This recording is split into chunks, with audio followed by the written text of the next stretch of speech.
हाय दोस्तों, नमस्कार आप सभी को। मैं अभिषेक कुमार सिंह करियर पॉइंट के इस प्लेटफॉर्म से आप सभी का स्वागत करता हूं। और दोस्तों, हम लोगों ने साइंस से संबंधित बहुत सारे टॉपिक को देख चुका है, ठीक है। और अभी हम लोग पुनः एक नए टॉपिक के आरंभ करेंगे, ठीक है, जिसका नाम है प्रतिबिंब क्या है, ठीक है। दोस्तों, भले ही इसका नाम है प्रतिबिंब क्या है, परंतु इसके अंतर्गत हम लोग बिंब को भी देखने वाले हैं, ठीक है। बिंब किसे कहते हैं, क्योंकि अधिकांश बच्चे इसी कंफ्यूजन में रहते हैं कि बिंब और प्रतिबिंब में क्या अंतर है। कभी कभी तो कुछ बच्चे प्रतिबिंब और छाया को ही एक समझ बैठते हैं, ठीक है। परंतु यहाँ पे हम लोग उन सभी गलतियों को नज़रअंदाज करते हुए जो वास्तविक स्थिति है उसको प्राप्त करने की कोशिश करेंगे। तो दोस्तों, चलिए, ज़्यादा हम लोग टाइम नहीं लेंगे, लेकिन फिर भी मैं आप लोगों से कुछ समय लूँगा है, क्योंकि आप लोगों से मेरा यहाँ पे निवेदन है कि आप सभी में से जितने भी बच्चे इस चैनल पे नए हैं, ठीक है, कृपया करके इस चैनल को सब्सक्राइब करिए, ठीक है, और बेल आइकन को प्रेस करना मत भूलिए, क्योंकि यह आपके लिए बेहद ज़रूरी है। क्योंकि दोस्तों, यहाँ पे प्रत्येक सब्जेक्ट से संबंधित अनेक टॉपिक को डेली अपलोड किया जा रहा है, ठीक है, डेली डाला जा रहा है वीडियोज़ को, ताकि आप लोग लाभान्वित हो। और यदि आप लोग ऐसा कार्य नहीं करते हैं तो यह आपके लिए ही समस्या खड़ी कर देगी। क्योंकि दोस्तों, आज के दिन में जबकि कोरोना की महामारी चल रही है, इस स्थिति में सारे कुछ जो जितने भी कोचिंग संस्थान हैं, ठीक है, जो कि पहले ऑफलाइन कोचिंग कराते थे, वे सभी इस स्थिति में बंद हैं। और यदि आप लोग पढ़ना चाह रहे हैं तो उसके लिए बहुत सारे ऑनलाइन प्लेटफॉर्म भी है, मगर आपसे बहुत सारे रकम या पैसे वसूले जाते हैं। मगर यहाँ पे हमारे प्लेटफॉर्म द्वारा ऐसे किसी प्रकार के कदम नहीं उठाया जा रहा है। यहाँ पे आप लोगों को फ्री या मुफ्त शिक्षा जिसे कहा जाता है वही देने का प्रयास किया जा रहा है, ठीक है। इसके पीछे हम लोग का कोई अपना निहित स्वार्थ है नहीं, यह तो आप लोगों को भी पता है। तो आप लोग कृपया करके इस चैनल को सब्सक्राइब करिए, शेयर करिए, ठीक है, लाइक कीजिए और बेल आइकन को प्रेस करिए, ताकि आप लोग इसे लाभान्वित हो सके। तो दोस्तों, यहाँ पे मैंने पहले ही कहा कि यहाँ पे मैं आप लोगों का ज़्यादा समय नहीं लूँगा, मैं आगे बढ़ता हूँ, ठीक है। तो चलिए दोस्तों, यहाँ पे हमारा आज का टॉपिक रहेगा प्रतिबिंब क्या है।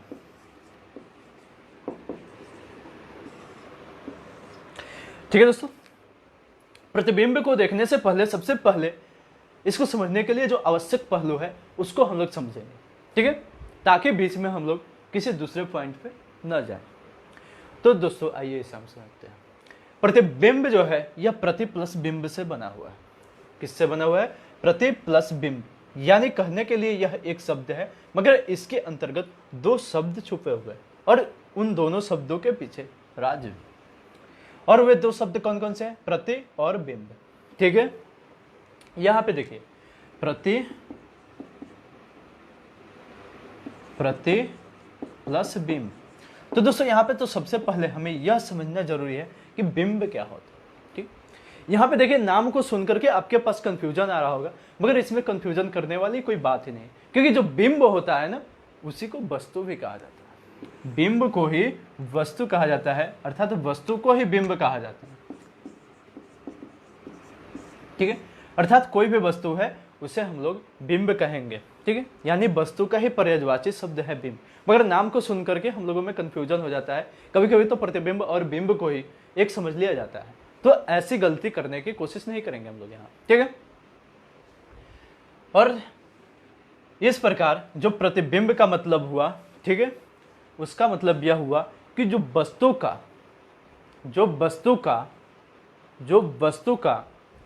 प्रतिरूप, ठीक है, जो वस्तु का प्रतिरूप प्रदर्शित किया जाता है उसी को हम लोग क्या कहेंगे? प्रतिबिंब। मगर उसको हम लोग बहुत ही अच्छे ढंग से देखेंगे कि प्रतिबिंब क्या होता है। फिलहाल मैं यहां पे एक बात बताता हूं। यहां पे एक शब्द आता है छाया, ठीक है। मगर दुख की बात यह है कि छाया को भी प्रतिबिंब ही समझ लिया जाता है। अभी भी आप लोगों के मन में प्रश्न उठ रहा होगा कि यदि छाया को प्रतिबिंब नहीं समझा जाए तो आखिर छाया और प्रतिबिंब के बीच क्या अंतर है, और उसी को हम लोग यहाँ पे समझने का प्रयास भी करेंगे। तो क्या है अंतर, देखते हैं हम लोग। देखिए दोस्तों, यहां पे मान लीजिए कि कोई वस्तु है, ठीक, यहां पे कोई प्रकाशीय स्रोत है, ओके, यहां पे कोई प्रकाशीय स्रोत है। सामान्यतः आप लोग इसे सूर्य मान लीजिए, ताकि आप लोग बहुत ही अच्छे ढंग से इसे समझ पाइए। यहाँ पे सूर्य है जो कि एक प्रकाशीय स्रोत है। यहाँ पे सूर्य के अलावा कोई बल्ब भी हो सकता है, कोई लैंप भी हो सकता है, कोई लाइट भी हो सकता है, ठीक है। इसमें हम लोग को किसी भी प्रकार की समस्या खड़ी करने की जरूरत नहीं है। यह मान लीजिए कि यह कोई बिंब है, बिंब के रूप में कोई वस्तु है, ठीक है, यह कोई बिंब अथवा वस्तु है। अब देखिए छाया किस स्थिति में बनती है और छाया क्या होती है। देखिए मान लीजिए यह कोई वस्तु है और यह प्रकाशीय स्रोत है, तो प्रकाशीय स्रोत से इस वस्तु पे किरणें आपतित होंगी। प्रकाशीय स्रोत से इस वस्तु पे किरणें क्या होगी, आपतित होंगी, ठीक है। परंतु यहाँ पे देखिए घटना क्या होगी, किरणें तो आपतित होंगी ही, परंतु उन किरणों के आपतित होने के पश्चात घटना क्या उत्पन्न होगी उसे हम लोग यहाँ पे देखने की कोशिश करेंगे, ठीक है। देखिए दोस्तों ध्यान से देखिएगा, मान लीजिए कि इसी एक्सिस पे यह वस्तु खड़ा है या टिका हुआ है, ठीक है दोस्तों। इसी वस्तु पे, इसी एक्सिस पे या इसी अक्ष पे यह वस्तु अड़ा हुआ है या टिका हुआ है। तो दोस्तों यहाँ पे आप लोग यह देख रहे होंगे कि इस प्रकाशीय स्रोत से यानी इस सूर्य से बहुत सारी किरणें इस वस्तु पे आपतित होती हैं, परंतु वस्तु की जितनी लंबाई है या वस्तु पे जितनी प्रकाशीय किरणें आपतित होती है, वे प्रकाशीय किरणें उस वस्तु को छेद करके या उस वस्तु से होकर के दूसरे पार नहीं जा सकती है, ठीक है। यदि यहाँ पे पारदर्शी वस्तु होता तो उससे ये किरणें दूसरी तरफ चली जाती, परंतु यहाँ पे शर्त यह होता है कि छाया तभी बनेगा जबकि प्रकाशीय किरणें अपारदर्शी सतह पे पड़े, ठीक है। तो यहाँ पे मान लीजिए कोई अपारदर्शक सतह है और उस पे सूर्य की किरणें आपतित हो रही है, तो वह उसे पार करके दूसरे तरफ नहीं जाएगी, जिसके कारण क्या होगा कि उस वस्तु के दूसरे साइड, ठीक है, यानी जिस तरफ वे किरणें आपतित हो रही है ठीक उसके विपरीत दिशा में प्रकाश की किरणें नहीं पहुंच पाए, जिसके कारण वहां पे अंधेरा बन जाता है, ठीक है, जिसके कारण वहां पे अंधेरा उत्पन्न हो जाता है। परंतु वस्तु के ऊपर से प्रकाशीय किरणें बिल्कुल ही बिना किसी बाधा के दूसरे पार जा सकती है, ठीक है। यही कारण है कि जितनी दूर वस्तु की लंबाई है, यानी जितनी वस्तु की लंबाई है, ठीक है, उतनी लंबाई पर जितनी भी प्रकाशीय किरणें आपतित होती है वे दूसरे पार नहीं जा सकती है, जिसके कारण उस वस्तु के लंबाई के बराबर, ठीक है, या उसके लंबाई से कुछ अधिक दूर में छाया या अंधेरा उत्पन्न हो जाता है, ठीक है। और जो अंधेरा उत्पन्न होता है उसी अंधेरे जो भाग होता है उसी को छाया कहते हैं, ठीक है दोस्तों। अब इसमें एक कंडीशन होता है कि यदि प्रकाशीय स्रोत की ऊंचाई, ठीक है, यदि प्रकाशीय स्रोत की ऊंचाई कुछ अधिक नहीं हो और उसकी दूरी वस्तु से बहुत दूर हो तो उस स्थिति में छाया की लंबाई अधिक होती है, ठीक है। परंतु वही यदि प्रकाशीय स्रोत वस्तु से ज्यादा ऊंची हो और उसकी जो डिस्टेंस है वह भी कम हो तो उस स्थिति में जो वस्तु का छाया है वह बहुत ही छोटा बनता है। तो दोस्तों यहाँ पे हम लोगों ने छाया के संबंध में यही देखा कि किसी भी वस्तु का छाया बनाने के लिए पहला तो शर्त यह होगा कि वस्तु अपारदर्शी होना चाहिए। क्या होना चाहिए? वस्तु अपारदर्शी होना चाहिए। और दूसरा कंडीशन यह कि जो छाया होता है वह सिर्फ अंधेरा होता है, जो छाया होता है वह सिर्फ अंधेरा होता है, डार्कनेस होता है, उसमें किसी भी प्रकार का कलर नहीं होता है, ठीक है, यानी उसमें किसी भी प्रकार का रंग नहीं होता, वह सिर्फ और सिर्फ ब्लैक होता है, ठीक है दोस्तों। और यह जो छाया बनता है यह वस्तु के हमेशा विपरीत दिशा में बनता है, यानी जिस तरफ से प्रकाशीय किरणें आपतित होती है उस दिशा में किसी भी प्रकार का छाया नहीं बनेगा, बल्कि जिधर से वह आपतित होगी ठीक उसके विपरीत दिशा में ही छाया बनता है, ठीक। छाया की जो लंबाई है वह वस्तु और प्रकाशीय स्रोत के बीच की दूरी पर डिपेंड करता है, ठीक है, और वस्तु तथा प्रकाशीय स्रोत के बीच का जो डिस्टेंस ऊंचाई के संदर्भ में लिया जाए उस पर भी डिपेंड करता है, ठीक है दोस्तों। तो यहाँ पे हम लोगों ने छाया को देखा, जबकि प्रतिबिंब में यह क्रिया नहीं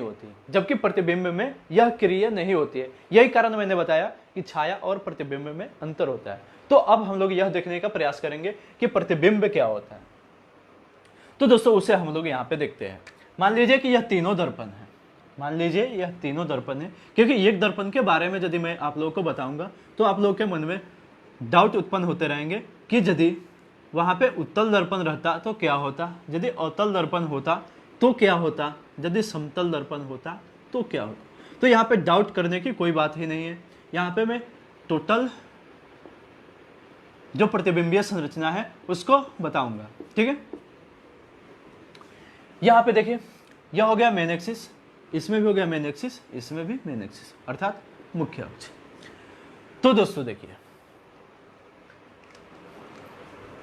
प्रतिबिंब और छाया दोनों के निर्माण के लिए, दोनों बनाने के लिए सबसे पहला नंबर बात किसकी आवश्यकता होती है, वस्तु की, ठीक है। दोनों में एक वस्तु की आवश्यकता होती है, ठीक है, एक वस्तु की आवश्यकता होती है। दूसरा नंबर बात कि एक प्रकाशीय स्रोत की आवश्यकता होती है, ठीक है, एक प्रकाशीय स्रोत की आवश्यकता होती है। इसका मान लीजिए कि प्रकाशीय स्रोत किधर भी हो, उससे हमें कोई मतलब नहीं है, देखिए प्रकाशीय स्रोत होगा तभी जाकर के इस वस्तु से प्रकाशीय किरणें टकरा करके दर्पण तक पहुंचेगी, तो उसके लिए हमें एक प्रकाशीय स्रोत होना आवश्यक है। मान लीजिए कि प्रकाशीय स्रोत यही हो गया सूर्य, यहां भी हो गया सूर्य, ओके, ध्यान से समझिएगा, बहुत काम आने वाली है बात, ठीक है दोस्तों। और इस सूर्य से जो प्रकाशीय किरणें हैं किस पे आती हैं, वस्तु के ऊपर, ठीक है, किस पे आते हैं, वस्तु के ऊपर। यदि आप लोग प्रकाशीय किरणों को प्रकाशीय स्रोत से वस्तु के तरफ आपतित होते हुए नहीं भी दर्शाते हैं तो कोई बात नहीं है, क्योंकि जनरली आप जानते हैं कि प्रतिबिंब तभी बनेगा जबकि उस वस्तु से प्रकाशीय किरणें गुजर करके कहां तक पहुंचेगी, दर्पण तक। तो चलिए, लेकिन मैं यहाँ पे प्रकाशीय स्रोत से ही लेकर के बता देता हूं ताकि आप लोग यह कंफ्यूजन में नहीं रहिएगा कि प्रतिबिंब और छाया दोनों बनाने के लिए वस्तु एवं प्रकाशीय स्रोत दोनों की आवश्यकता होती है। अब देखिए, मैंने बताया कि किसी वस्तु से बहुत सारी प्रकाशीय किरणें निकलती रहती है, यही कारण है कि उस वस्तु का टोटल भाग हमारे रेटिना पे बनता है। परंतु जब प्रतिबिंब बनाएंगे तो टोटल किरणों को नहीं दर्शाएंगे, क्योंकि वह प्रक्रिया हमारे लिए बेहद जटिल हो जाएगी और उस स्थिति में हम उस संरचना को समझ ही नहीं पाएंगे। तो इस स्थिति में किया क्या जाता है कि उस वस्तु से निकलने वाली सभी किरणों में से केवल और केवल दो किरणों को ही मोहरा बनाया जाता है, ठीक है, यानी दो ही ऐसी किरणें लिया जाता है जो कि प्रतिबिंब का संरचना कर देती है, ठीक है। वह कौन सी किरणें, तो उसके शीर्ष से दो किरणें लिया जाता है। पहला वह जो कि मुख्य अक्ष से समानांतर होती हुई दर्पण पे आपतित होती है, ठीक है, यानी उस शीर्ष से, उस वस्तु के शीर्ष से मुख्य अक्ष के समानांतर दर्पण पे आपतित होती है। और दूसरा प्रकाशीय किरण लिया जाता है, दूसरा प्रकाशीय किरण लिया जाता है जो कि वस्तु के शीर्ष से दर्पण के ध्रुव पे आपतित होती है, वस्तु के शीर्ष से दर्पण के ध्रुव पे आपतित होती है। ध्यान दीजिएगा आप लोग। अब दोस्तों यहाँ पे देखिए, मैंने पहले ही बताया, दर्पण की बात तो छोड़ दीजिए, ठीक है, दर्पण की बात यहाँ पे आप लोग छोड़ दीजिए, सॉरी, समतल दर्पण की बात यहाँ पे छोड़ दीजिए, होकर के समतल दर्पण के ध्रुव पर भी एक प्रकाशीय किरण आपतित होगी, और यह जो प्रकाशीय किरण आपतित होगी यह कोण आई के बराबर कोण आर को बनाते हुए यहां से परावर्तित हो जाएगी। कोण आर बराबर कोण आई का निर्माण होगा, यानी प्रकाश के परावर्तन के नियम का यहां भी पालन होगा और वह यहां से आपतित हो जाएगी। तो दोस्तों यहाँ पे स्पेस नहीं है, इसलिए मैं यहाँ उत्तल दर्पण को मिटा दे रहा हूं, ठीक है, उसे नीचे समझा दूंगा। देखिए, अब देखिए यहाँ पे कौन सा कंडीशन आता है। अब यहाँ पे हमें कुछ ऐसा प्रतीत होता है, यह मान लीजिए मेरा मेन एक्सिस है, ठीक है, उसी को बढ़ा दिया। अब यहाँ पे हम लोग देख रहे हैं कि मान लीजिए जैसे ही यह किरणें यहाँ से परिवर्तित होकर के पुनः अपने मार्ग पर वापस आएगी, यह ऐसा प्रतीत होगी कि यह दर्पण के पीछे से आ रही है, ठीक है। और यह जो रिफ्लेक्ट हुई है परावर्तित किरण यहाँ पे, जो कि वस्तु के शीर्ष से दर्पण के ध्रुव पे आपतित हुई थी, ठीक है, वही जब परावर्तित होती है तो यह भी पता चलता है कि यह भी दर्पण के पीछे से ही आ रही है, ठीक है। इस पोजीशन से हम लोगों को या हम लोगों के नेत्र पर कुछ ऐसी आकृति बनती है। जब हम लोग समतल दर्पण में किसी वस्तु को देखते हैं तो हम पाते हैं कि उस वस्तु से जो गुजरने वाली किरणें हैं, ठीक है, वह उसी पर से जब रिफ्लेक्ट होती है तो हमें ऐसा प्रतीत होता है कि वह वस्तु हमारे सामने खड़ा नहीं है, हमारे मतलब पास समीप खड़ा नहीं है, बल्कि वह दर्पण के पीछे है। उसका कारण यह है कि जैसी किरणें इस वस्तु से दर्पण पे आपतित होती है, ठीक वैसी ही किरणें उस दर्पण से आती हुई भी प्रतीत होती है, जिसके कारण उसका प्रतिबिंब दर्पण के पीछे ठीक उतनी ही दूरी पर और ठीक उतनी ही ऊंचाई की बनती है।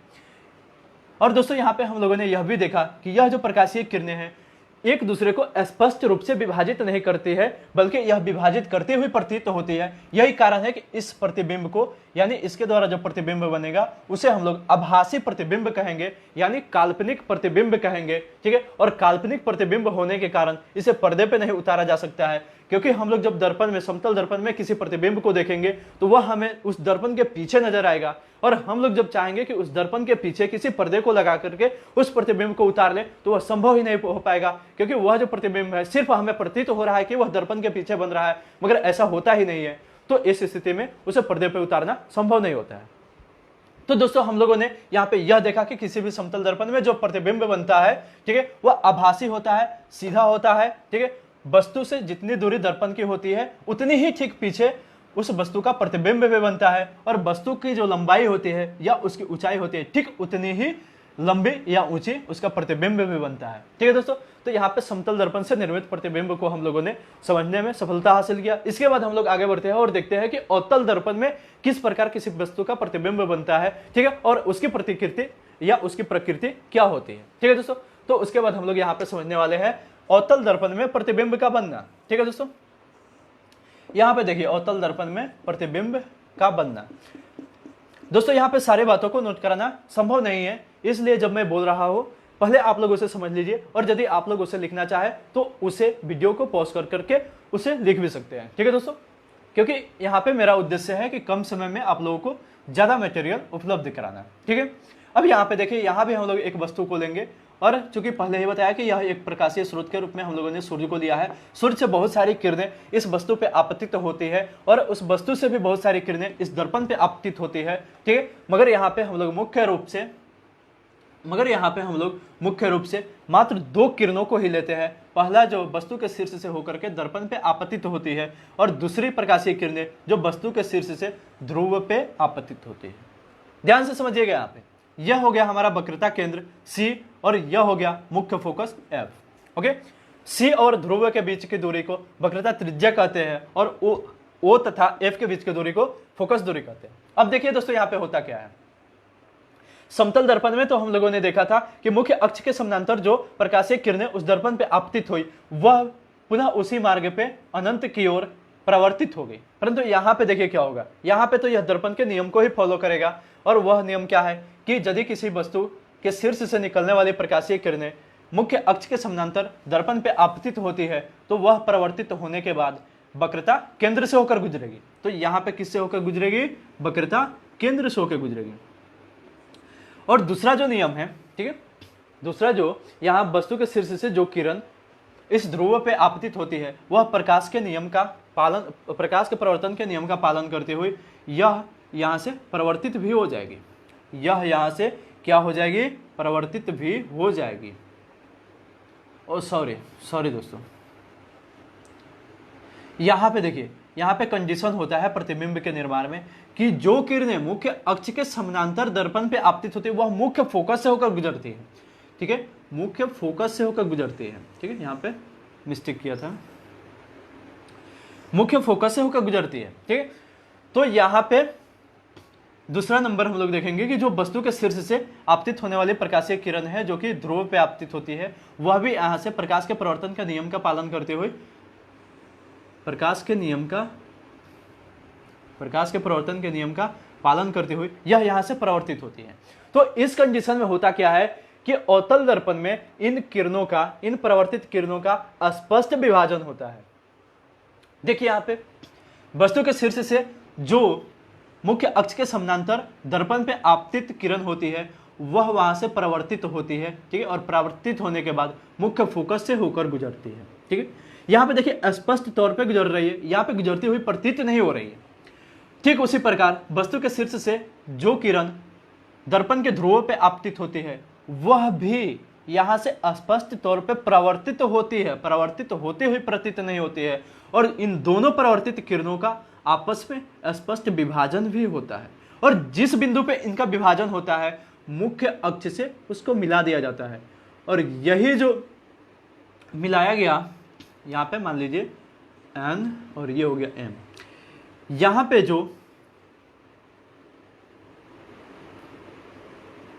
ठीक है, यहाँ पे जो मैंने यहाँ पे Mn दर्शाया है, ठीक है, वही इसका प्रतिबिंब होगा, क्योंकि जिस बिंदु पे विभाजित होती है उसको मुख्य अक्ष से मिला दिया जाता है और वही ऊंचाई की जो वस्तु होती है जो कि हमें दर्पण में दिखाई देती है, वही मुख्य वस्तु का प्रतिबिंब होता है। तो दोस्तों यहाँ पे हम लोग देख रहे हैं कि जो वस्तु के शीर्ष से आने वाली प्रकाशीय किरणें हैं जिस बिंदु पर विभाजित होगी वह वस्तु के शीर्ष को ही दिखाएगी, और वही क्रिया यदि वस्तु का जो पाद है यानी जो उसका सबसे निचले बिंदु है उससे हुई रहती तो वह वस्तु के पाद बिंदु या उसके निचले स्तर को दर्शाती। तो इस प्रकार हम लोग यहाँ पे देख रहे हैं कि जो प्रतिबिंब बन रहा है वह उल्टा बन रहा है, ठीक है, उल्टा बन रहा है। और इस प्रतिबिंब की प्रकृति जो है वास्तविक है, क्योंकि यहाँ पे जो प्रकाशीय किरणें हैं वह स्पष्ट तौर पे विभाजित हो रही है, वह विभाजित होती हुई प्रतीत नहीं हो रही है यहाँ पे। दूसरी नंबर बात कि यहाँ पे जो वस्तु मैंने लिया है, ठीक है, यहाँ पे जो हमने वस्तु लिया है उससे छोटी बन रही है, ठीक है, यह जो प्रतिबिंब है इस वस्तु से छोटी प्रतीत हो रही है। यहाँ पे यदि आप लोगों को कंफ्यूजन भी हो रहा होगा तो यदि इसे स्केल से, ठीक है, स्केल की सहायता से बनाइएगा, उसमें यदि आप लोग प्रकाल का यूज करिएगा तो आप लोग पाएंगे कि यह जो वस्तु का प्रतिबिंब बनेगा वह जो वास्तविक वस्तु होगा उसकी अपेक्षा यह छोटा होगा, ठीक है, वास्तविक होगा, उल्टा होगा। और देखिए दोस्तों, यदि आगे के वीडियो में हम लोग देखेंगे कि किस स्थान पर वस्तु को रखने पर उसका प्रतिबिंब कहां पे बनता है इन गोलीय दर्पण में। तो यहाँ पे दोस्तों हम लोगों ने केवल इन बातों को देखने का प्रयास किया कि गोलीय दर्पण में प्रतिबिंब किस प्रकार बनता है। ठीक इसी प्रकार उत्तल दर्पण में भी प्रक्रिया होती है, परंतु उत्तल दर्पण में होता क्या है कि यह जो प्रतिबिंब होता है यह ठीक इसी प्रकार की क्रिया होती है, इसमें भी वक्रता केंद्र होता है, इसमें भी मुख्य फोकस होती है। तो जो वस्तु के शीर्ष से गुजरने वाली जो मुख्य अक्ष के समानांतर किरण होती है वह मुख्य फोकस से परावर्तित होती हुई या मुख्य फोकस से आपतित होती हुई प्रतीत होती है, ठीक है, मुख्य फोकस से आपतित हुई प्रतीत होती है यहाँ पे, ठीक है दोस्तों। और जो ध्रुव पे आपतित होती है इस शीर्ष किरणें वह प्रकाश के परिवर्तन का नियम का पालन करते हुए वहां से परावर्तित हो जाती है। तो इस स्थिति में, ठीक है, इस स्थिति में हमें लगता है कि ये दोनों जो किरणें हैं किसी एक ही बिंदु से आपतित हो रही है, किसी एक ही बिंदु से आ रही है, और जिस बिंदु से यह आपतित हुई प्रतीत होती है उसी बिंदु को मुख्य अक्ष से मिला दिया जाता है। और यहाँ पे देखिए चूंकि शीर्ष से प्रकाशीय किरणें आपतित होती है इस दर्पण पे, यही कारण है कि इस शीर्ष का प्रतिबिंब ऊपर बनेगा जबकि उसका पाद का प्रतिबिंब यानी उसके निचले स्तर का प्रतिबिंब नीचे बनेगा। ठीक है दोस्तों, यहाँ पे मैं इसको क्लियर कर देता हूँ, नहीं तो आप लोग के मन में डाउट होगा कि यह पारदर्शी कांच द्वारा कैसे प्रतिबिंब का निर्माण होगा। ठीक है दोस्तों, तो यहाँ पे देखिए, तो यहाँ पे हमने इस प्रतिबिंब में पाया कि जो हमारा प्रतिबिंब है वह आभासी होगा, क्योंकि यहाँ पे प्रकाशीय किरणों का स्पष्ट कटान नहीं हो रहा है, स्पष्ट विभाजन नहीं हो रहा है, वहां सिर्फ विभाजन होता हुआ प्रतीत हो रहा है। ठीक है, और यह जो प्रतिबिंब होगा यह दर्पण के पीछे होगा, क्योंकि यहाँ परावर्तक सतह आगे है तो दर्पण के पीछे ही यह प्रतिबिंब का निर्माण होगा। और यह जो प्रतिबिंब होगा सीधा होगा, आभासी होगा, और जो हमारा वास्तविक वस्तु है, रियल जो बिंब है, उससे यह छोटा होगा। ठीक है दोस्तों, और यहाँ देखिए, यहाँ भी हम लोग इस प्रतिबिंब को पर्दे पे नहीं उकेर सकते हैं। ठीक है, क्योंकि यहाँ यदि पर्दा लगाएंगे तो यहाँ पर तो किरणों का स्पष्ट पहुंच हो ही नहीं सकता है, तो वह हमारे पर्दे पे आएगी क्या। यहाँ पे हम लोग इस प्रतिबिंब को पर्दे पे ला सकते हैं, क्योंकि यदि यहाँ पे हम लोग पर्दा लगा देते हैं, ठीक है, तो इन किरणों का जो स्पष्ट कटान है वह किस पे होगा, इस पर्दा पे ही होगा, जिसके कारण उसका जो टोटल प्रतिबिंब है वह हमारे पर्दे पे प्राप्त हो जाएगा। परंतु वह प्रतिबिंब कैसा प्राप्त होगा, उल्टा प्राप्त होगा, वस्तु से छोटा प्राप्त होगा। ठीक है, तो दोस्तों जब दर्पण का उपयोग किया जाता है, ठीक है, तो इसमें बहुत सारी सावधानियां बरती जाती है कि किस वस्तु को उस दर्पण के किस भाग पे रखा जाए, ठीक है, या उस दर्पण से कितनी दूर रखा जाए कि उस वस्तु का सीधा प्रतिबिंब प्राप्त किया जा सके, उसके बराबर प्रतिबिंब प्राप्त किया जा सके, उससे बड़ा प्रतिबिंब प्राप्त किया जा सके, ठीक है, उसे पर्दे पे कैसे लाया जा सके। तो इन सारी गतिविधियों को हम लोग आगे समझने का प्रयास करेंगे और उसमें हम लोग बहुत सारे पॉइंट को भी देखने की कोशिश करेंगे। ठीक है, क्योंकि ऐसे बहुत सारे क्वेश्चन आते हैं कि यदि अवतल दर्पण के सामने किसी वस्तु को अनंत पे रखा जाए तो उस वस्तु का प्रतिबिंब कहाँ पे बनेगा, उसकी प्रकृति क्या होगी। तो इन सभी बातों के साथ हम आपके साथ अगले वीडियो में मिलेंगे। फिलहाल के लिए मैं आप लोगों से विदा लेता हूँ। धन्यवाद। जय हिंद।